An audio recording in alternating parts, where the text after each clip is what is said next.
In this episode, I am answering your questions that have been submitted all month through the month of December. I've got an amazing episode today. Questions came in like, does a membership have to be your only offer? How to move people from free to paid tiers? Should you wait to launch your membership if you don't have a strong or big email list? Should I include guest experts in my membership and more? I think you're really going to love it. So let's get into it. Welcome to the $1 Million Memberships Podcast, where we help female entrepreneurs like yourself start, grow, and scale multiple 6- and 7-figure online memberships with simple step-by-step strategies that actually work. Your life is about to get so good. Let's dive in.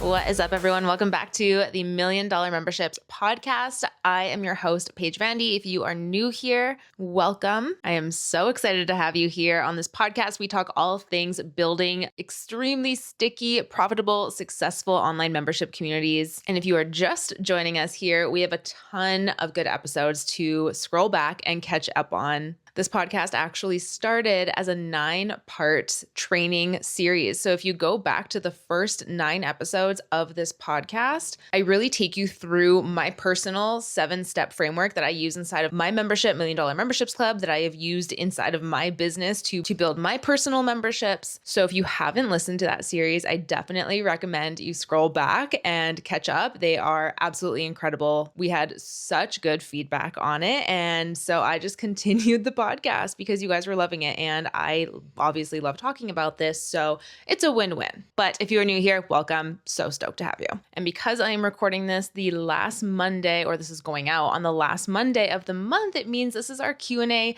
episode. If you are not familiar, on the last Monday of every month, I do a Q&A episode where I answer all of your membership questions that you have submitted. I get some on email. I get some on Instagram. I'm just constantly screenshotting them, putting them into a folder and saving them for these episodes. So if you have membership questions, if you'd like answered, this is also a good time to tell you, make sure you go follow me on Instagram at the Membership Muse. A lot of the times I'll put on question boxes on my Instagram stories so that you can submit your questions, or you can just send me a DM, and I like to hold on to those. And sometimes I'll answer them throughout the week on my stories, but I like to really dive into them in detail on these episodes. So definitely come find me on Instagram if you have not already. Okay, let's get into the episode because we have some really good questions that were submitted throughout December. I'm excited to dive into these. I'm actually just looking through them right now. I don't think, I'm not 100% sure, but I'm pretty sure I haven't answered these on the podcast. So this is going to be a good episode. So let's get into the first one, which is, does a membership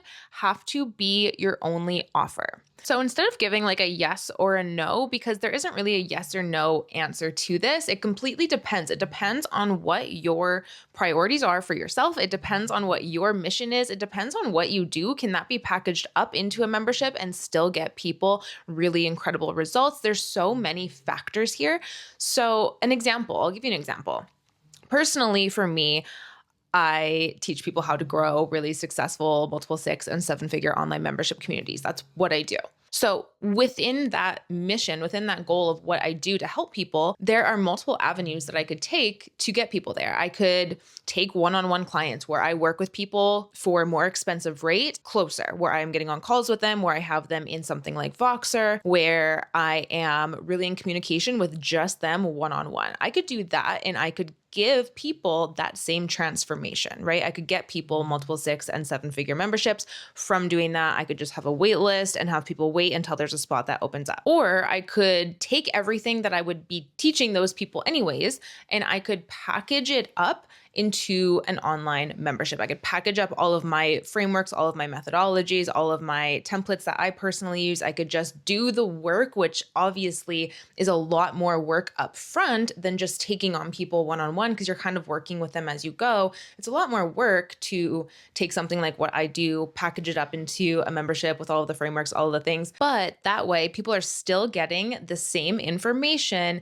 It's just delivered a different way. So when you're making a decision of should you you go the membership route or should you have different offers? You really need to be looking at multiple things. You need to look at, okay, well, if I go the membership route, can I still get people the same result? With mine, yes, I can. As long as people are actually following our framework, which is it's on the members coming into the membership to actually show up and follow it, but it's also on us, on me, to make sure that for them to follow it is clear, is simple to follow. Yes, takes work to actually do the stuff, but we make it as clear and as simple and as achievable as possible. You also need to look at, for what you do, is being in a community going to be beneficial? For most niches, the answer is going to be yes. For me personally, having membership founders inside of a community of other membership founders is so freaking valuable. It is actually completely priceless, because being able to be in a community of other people on the same journey as you, see what other people are doing, see the questions other people are asking, see what people are doing that's working and not working. It's just so valuable, because you then are not just relying on one person to answer questions for you. You're actually seeing an entire community of people, and you're getting answers to questions you didn't even know that you had, so you wouldn't have thought to ask. Not only that, but if you've listened to other episodes of mine, I think this is actually, or I know this is actually something I talk about in the 9-part series at the very beginning of this podcast, is the benefit of people being in a community when it comes to trying to get a specific result. So like for $1 Million Memberships Club, everyone in there is trying to grow a multiple 6 or 7-figure, or just really super freaking whatever successful looks like to them. That's what they're trying to grow for their own memberships. When you are in a community of other people, and this has actually been proven, when you are in a community of other people working towards the same goal, you are much more likely to actually see the result, because you're in that community. It's like osmosis. You are being motivated every day. You're seeing other people's wins and also struggles and feeling like you're not alone. If you see people struggling, that can actually motivate you to keep going, because you see that other people are actually going through that same struggle that you are going through. You don't think that you're just like this unique person who is having this struggle and maybe this is just not for you. You know what I mean? So there's so many benefits of actually being in a community. Again, if you want to hear those benefits, I believe it's like the very first episode, besides the trailer episode, that I talk about that. So definitely go listen to that, because I list all of the benefits of community versus one-on-one. And then the other thing to look at is also you. What is the kind of life you want to create? Personally, I have done it both ways, where I have booked myself absolutely solid, taking on one-on-one clients and one-on-one calls and booking my entire calendar with one-on-one so that I could make good money inside of my business. Was it good money? Absolutely. But did I like it? For the first few calls, and then it was just not even that I didn't like what I was doing, but I just didn't like how I was feeling, because I was so tired.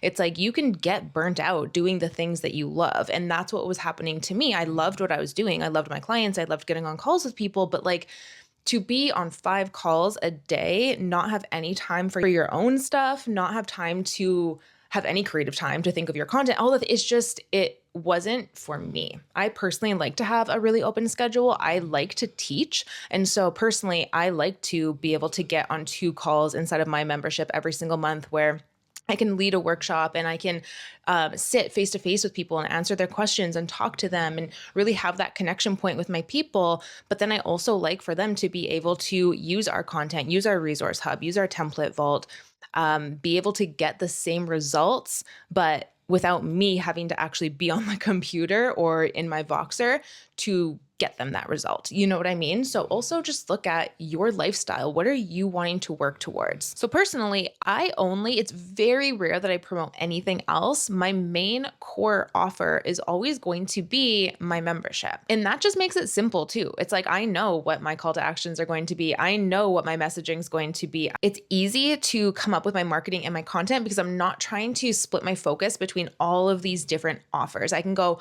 all in on making one offer extremely good, making sure that it is the absolute best it can be, making sure that it's the absolute best in its niche that it can be. And personally, that's what I would rather do. And that's not to say that you can't work with people in other ways. I have consulting clients. I have people that I get on calls with one-on-one, but I hardly ever promote it. And you probably If you have heard it, it's very, very rare. A lot of you probably haven't even heard that I do that. And usually where those people come from are people who are already in the membership who would like to get on a call and really dive into something. So for example, we might have a member inside of $1 Million Memberships Club and they are going into a really big launch, or they're really wanting to work on expansion for a certain block of the year. That person might want to book a call with me and really just pick my brain and really just come up with a strategies for them to be able to use for the next 3 to 6 months. And it's great because I don't have to split, again, my attention marketing that other offer that I do technically have. My membership kind of works as a funnel for it. And it's something that I don't have to completely fill my schedule up. I only take a very limited number of spots every quarter because, again, I'm looking at what do I want to be doing? How do I want my schedule to look like?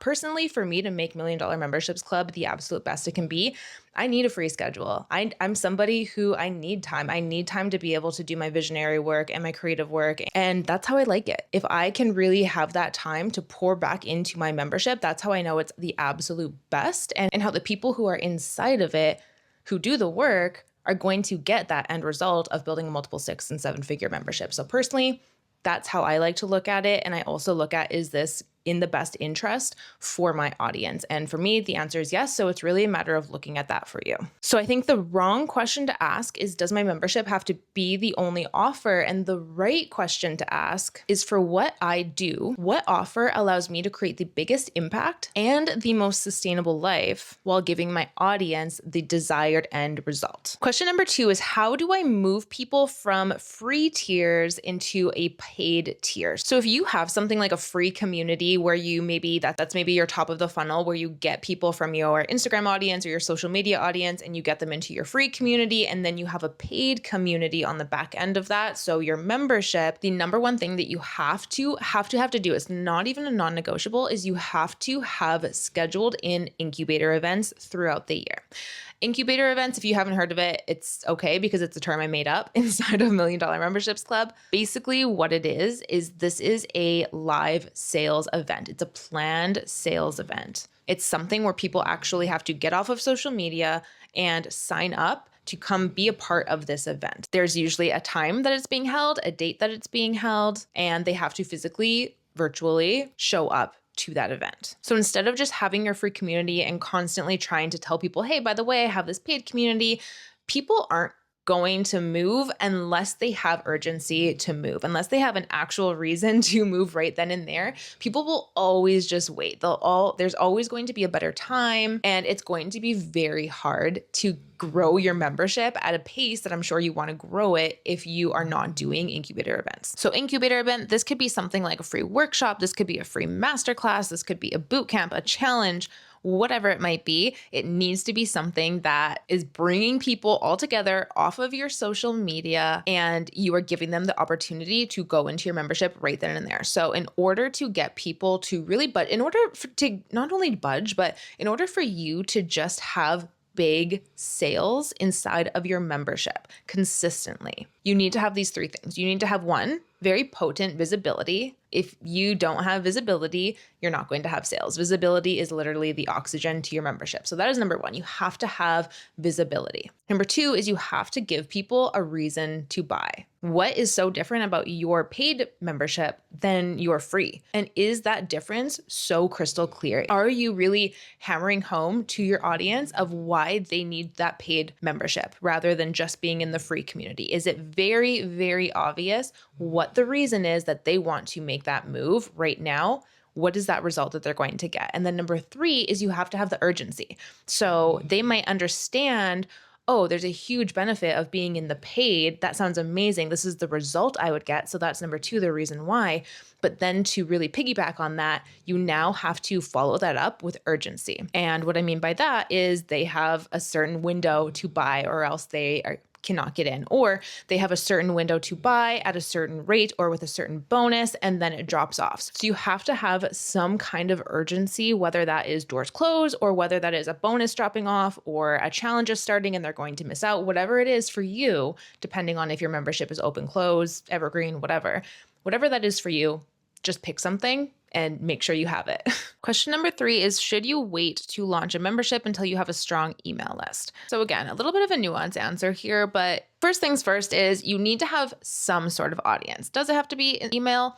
Not necessarily. However, I always recommend having an email list because, again, that is something that is off of social media. If Instagram or TikTok went down tomorrow, you would be okay. You would still have people. Well, look at what happened to TikTok not even that long ago. So if something like that happens to one of these platforms again, you'd be okay because you have an entire list of people, of emails that you own. You can always reach your people. So yes, always building your email list is very, very important. It gets people off of social media. It gets people into your world. You're able to reach them more directly than something like Instagram or TikTok. But if you have an audience anywhere else, if you have people on Instagram or TikTok and you don't have an email list, then no, I wouldn't just hold off on starting your membership just because you don't have an email list. Now is the second best time to start one if you didn't start one 10 years ago. So do it now. And it also depends on your membership. So for example, personally, I have $1 Million Memberships Club, which is like a technically low to mid ticket membership. I've also had high ticket memberships where the monthly payment was around $2,000 a month. If you have a high ticket membership and you only have 1,000 people on your Instagram and no email list, you could still have a very, very successful business. You could have 15 people paying you $2,000 a month and make $30,000 a month. And that could be with no email list. Again, don't continue to not have an email list, but this is just saying, hypothetically, you could still have a very successful membership with a very small audience and no email list. When I made my first multiple 6 figures inside of my business, I had under 2,000 Instagram followers and like a very small email list. Now, if you don't have a high ticket membership, if you have something that's more on the low end or the mid ticket end, maybe let's just say anything between like $27 a month and I don't know, $200 a month, I still wouldn't hold out on starting your membership. I would still go for it and just know it's going to be a slower build, and that's okay. If you are okay and know that it's going to be a slower build, you're not necessarily putting all of your bills in your membership basket, thinking that you have to pay all of your bills and all of your monthly expenses and your life with this membership, I would still go for it because this is a prime opportunity to get your membership started, get people inside, get your founding members inside, and get real-time feedback on your membership. I mean, I always tell people that's like one of the biggest benefits of having a small audience. When you launch something and you have founding members in there, and let's just say maybe you get 10 founding members in there, you have a smaller audience to really be able to get that real-time feedback on. You can communicate with them more. You can really be more in touch with people to figure out what's working for your membership. What do they not love? Is there anything that maybe is disconnected between your membership and the member? So if you do launch your membership and you start with a small audience, that's okay because you can get that real-time feedback. You really have the chance to run it with your founding members inside and make it better and better and better. Plus, I do not know one single membership that launched and then something didn't change within 6 months. I mean, most memberships you're going to find, you're going to come up with one structure or one routine or one cadence for your membership. And then once you actually get members inside and you see how they're interacting or you see the feedback or whatever it might be, there's usually a couple tweaks that happen. So just know your membership is not going to be perfect right off the bat. I would rather get it out, get it established within your audience, and know it might be a slow burn, but know you at least got it started and you can snowball and snowball and snowball and grow it from there. Again, all of that being said, if you don't have your email list, this is such a perfect time to make sure that you're starting that right now. But no, I wouldn't necessarily make that the differentiator of if you launch your membership or not. Number 4 is, should I include guest experts in my membership? And I love this question because I actually, when I started my first membership, I thought that you needed to have guest experts. And it's not even that I really had a reason for it, besides that I just saw everyone else who had similar programs or were in the same niche as me had guest experts. And so it's like, oh, okay, well, I mean, that's just what you do. And that's not necessarily the right way to decide if you need guest experts. They're nice to have, but they're not a need to have. And it really always comes down to what the result is. I mean, here's the thing. Let's just do like a little sidebar for a second. One of the biggest problems that I see with memberships is people want to make them the most valuable that they can make them. And so they stuff everything in there. They put meditations and journal exercises and bring in guest experts and like do all, like they do the most for this membership, which makes sense. And it comes from a very pure place because you want your members to get the most out of their investment. You want them to get what they paid for and more. You want it to be the best experience. But actually, if you are just stuffing your membership full of stuff just to have stuff and just to try and make sure that your members feel like they got enough out of their investment, that can actually do the complete opposite for your member. It can actually make it harder for them to get results in your membership because there's so many distractions. And this is kind of like a gut punch too, but it's if you feel like that, if you feel like you're somebody who wants to put everything inside of your membership, I would actually really question, are you doing that so people approve of you, of your membership, of if you are good enough, if your membership is good enough? And that can kind of be a little bit of a gut punch, but it's also a very good checkpoint if you ever feel like you want to add more stuff to your membership, or if you're ever questioning what you should add or whatever it might be for your membership. Really ask yourself, is this for my member and for their actual result? Is this going to make things easier for them, or is this actually just for me to feel better about the membership? Because here's the truth. If you have a membership and it is slim, right? So you are putting things in there that only have to do with your membership. That can feel scary because you can feel like you're not doing enough. When in reality, as long as everything is in there that is actually going to get your members results, as long as that is in there, that's what you want. You want the least amount of distractions possible. You want it to be as easy as possible for your members to actually do what they're supposed to do because they have other things going on than just your membership. I mean, you eat, sleep, breathe your membership. It's not like that for your members inside. They might be a part of many other memberships, or they might have a lot of other things going on in their own life. Yes, we want people to show up in our community and their home spot that they check in with every day. But at the same time, we have to remember people have lives, people have other things going on. So your job is just to make it as easy as possible for your members to get the result. So all that being said, if you ask yourself, should I bring guest experts into my membership? Is that going to be a distraction?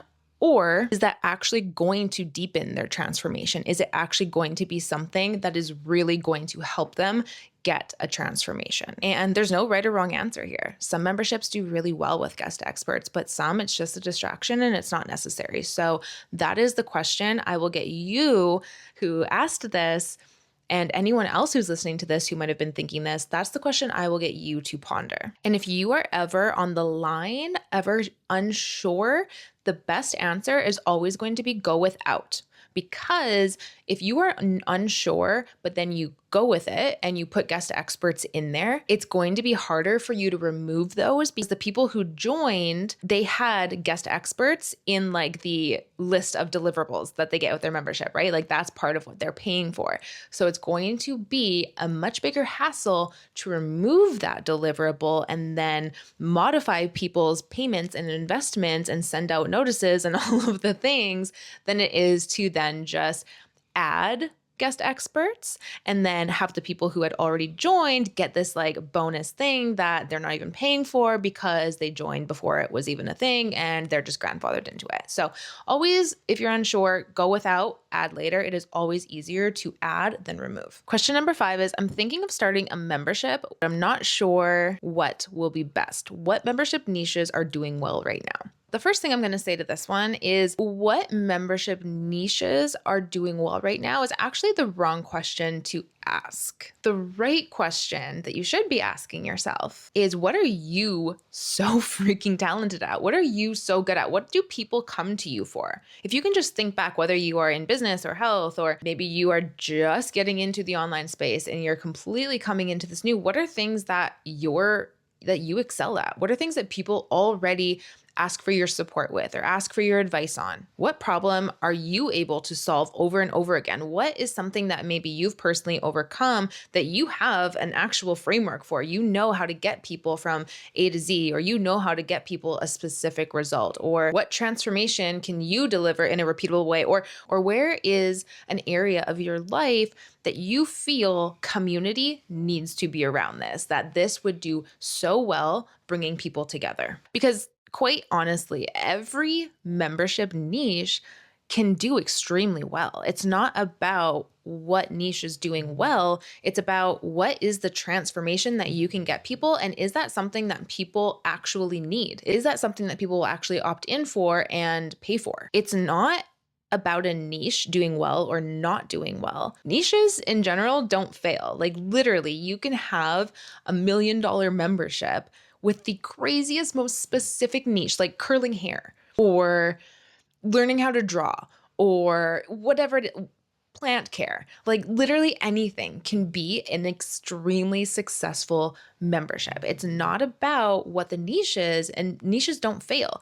What fails is very unclear transformations. So if you're unable to articulate what is the purpose of your membership, where are people starting right now, and where are people ending? Like, what is that end result? Why would people want to be inside of that membership? What is the actual transformation that they will get? If you're unable to articulate that, that's what's going to cause your membership to fail. So if there's any area in your life or with what you do that you can clearly have a transformation, a very clear, this is where you are right now, this is where you'll be. The membership is the bridge. This is what's going to get you there. If you have something that you can do a very, very, very clear transformation with like that, you're going to do well. And if there is a need for it, then that membership will do extremely well. Obviously with the proper growth strategies and all of the other things, but like just big picture, assuming that you do get the support to grow that membership and you know how to grow your membership, that niche can do very well. And this also just kind of goes for everyone too. If you're struggling to sell your membership or struggling to get people interested in your membership,